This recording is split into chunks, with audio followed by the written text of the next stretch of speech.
2 Timothy chapter 2, again, verse 22. There's so much in this verse. I don't feel too bad about crawling through it phrase by phrase and nearly at this point, actually, not nearly, word by word. Paul writes, "Flee the evil desires of youth and pursue righteousness, faith, love, and peace, along with those who call on the Lord out of a pure heart." We've talked about righteousness, faith, and last time love. Now, today I want to talk about peace. I have this theory that the one thing we as humans universally long for, a deep longing, sometimes such a deep longing that we don't really have we just don't have the words for it.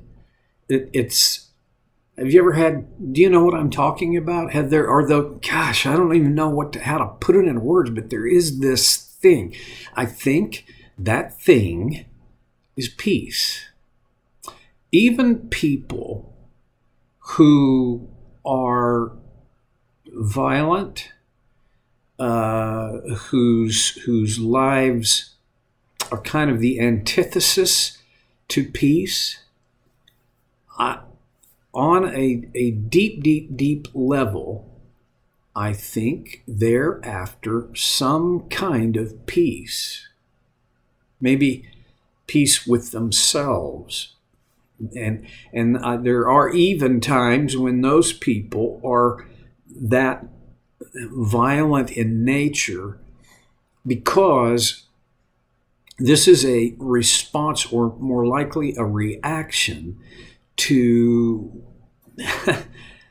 somehow to the fact that they are not at peace within. And we can go deeply into that. It won't even matter. It won't make any difference at all.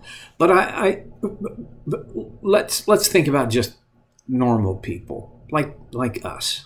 I know I'm not very normal, but you are, in the sense that we're not abnormal. But for most people, we have this visceral longing for peace. I think it goes in several directions. I want peace with the people around me. I don't like the feelings that conflict arouses. I don't like what that feels like, the turmoil, the solution for that turmoil is somehow peace. I want peace with myself. I want to be at peace with who I am and what I do and just me. But that's pretty rare, actually. Finding and sustaining peace with myself, oh boy, that's a moving target. And then the deepest longing for peace of all what we dream of, hope for, is peace with God. Ultimately, that is the deepest longing of every human heart. Even people with different ideas of who God is and what to do about who He is. It has always been and always will be that whatever our understanding of God, we long for peace with that being. I think I've made my case. I think intuitively, every thoughtful person could probably say, I see that. Yeah, I think that's it. how do we gain peace? That's the big question. Well, in terms of peace with other people, generally the answer is make them happy. And when they're happy, we'll be at peace. Well, that's not the best answer. And the reason I feel this and think it is because I can make them happy, but what does that do to me? Because although when there's not peace, there's very little neutrality in a relationship. So when there's not peace, then there's probably conflict. If the conflict goes away, that's kind of a nice thing. But I have to also think about, so what does making that conflict go away cost me? And sometimes it costs me my own inner peace with myself. The idea that I can be at peace with the people around me by making them happy, it's flawed. It's very limited. So how do I make peace with them? Here's a theory. I think it starts with peace with myself. How am I at peace with myself? And out of that comes my approach to the other person. There's all sorts of things involved in this, one of which is boundaries. Because of my peace with myself, out of this peace with myself, I can create reasonable boundaries. And that will affect my relationship with other people. Now, I have to say, that's not always going to achieve peace. So maybe this is the answer. I'm not always going to have peace with other people. There are people that, I don't share the same values with, and that creates disharmony and often conflict. I'm not going to change my values because they're founded on my understanding of God and His values from His Word. And if they aren't going to change their values, then there's going to be conflict there. So when it comes to peace with other people, this sounds hollow and shallow. You just do the best you can. But when it comes to peace with myself, I think it comes down to I know my values, I can articulate them, and I organize my life around them. Instead of trying to cram my values into my life and what people expect of me and how I've made my commitments and what my obligations are. That's how most people address values in their lives. And this is one of the sources of unrest and the absence of peace. So peace with myself generally comes down to living by my values. And like I said, there are times that's going to set me up for conflict and disharmony with other people because they don't share my values. And then, most importantly, where I think all of the other aspects of peace come from, how do I experience peace with God?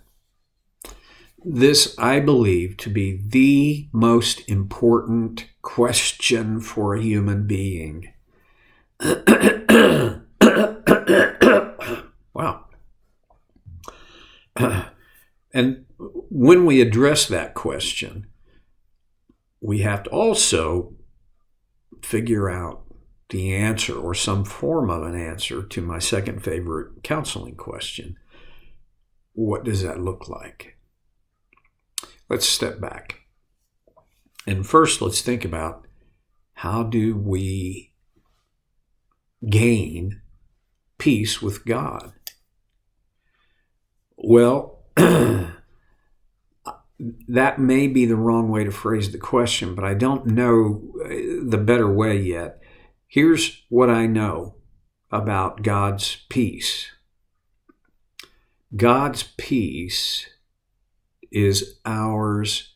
Peace with God is ours, not because of what we do, but because of what He has already done. It is grace that brings us His peace. It's God's grace that makes peace with Him possible. Well, I have this other thing I love to think about and talk about. Surprise, surprise. And that is, it's not a formula, but I think it is a secure pattern for this peace with God. And it shows up in all of Paul's writings in one way or another. In about the first 4 or 5 verses, that what we have as verses in all of his letters to people in churches, he'll say some form of grace and peace to you. When he writes Timothy, it's grace, mercy, and peace, but grace and peace. I believe that this is how it works.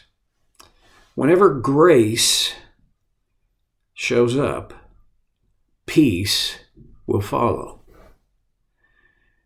Well, that's not even a good way to say it, because it's not like grace is here but not there, or grace may show up or it may not. God's grace is poured out toward us and for us, even into us. His grace is infinite and ever-present. But when I embrace it, that's how I can experience peace with Him. I even think, I teach this to anybody who will listen to me, essentially, that when I am not at peace, that could be when I am in inner conflict. It could be when I am anxious. It shows up in a number of different ways, but the common denominator is I am no longer at peace. I'm not at harmony and unity even with myself. When that happens, the wisest thing any follower of Jesus can do is to reflect on moments of grace. Reflect on God's grace. Now, some people are going to do that in a very theological and philosophical way. They're going to intellectually pull the pieces that they can understand apart and examine them and analyze them, and I'm not against that. But really, our peace with God is not just an intellectual thing. It's also an emotional thing, feeling peace with God. And so my advice is travel back in your memory to those moments of grace and revisit them. And sometimes I do this, and it's almost like I relive them. See, we're all capable of that. This happens very often when we revisit memories of being injured emotionally. For many of us, in many instances, when we go back and revisit those memories, we don't just revisit them, we relive them. Let's turn the tables on that and let's revisit moments of grace and permit our heart and mind to relive those. On the other side of that, there is peace. Well, I could say a lot more, and I'm tempted to go way over time with it, but I won't. I'll see you next time on So Care with Stevie.